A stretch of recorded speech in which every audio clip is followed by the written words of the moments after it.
Ever been startled by a sudden hiccup? Here's what's happening inside you. Hiccups occur when your diaphragm, a dome-shaped muscle under your lungs, spasms involuntarily.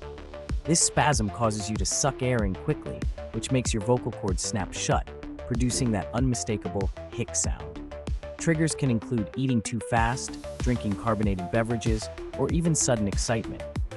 While hiccups are usually harmless and go away on their own, they're a quirky reminder of how sensitive our bodies can be to tiny changes or surprises. Next time, you'll know exactly what's going on.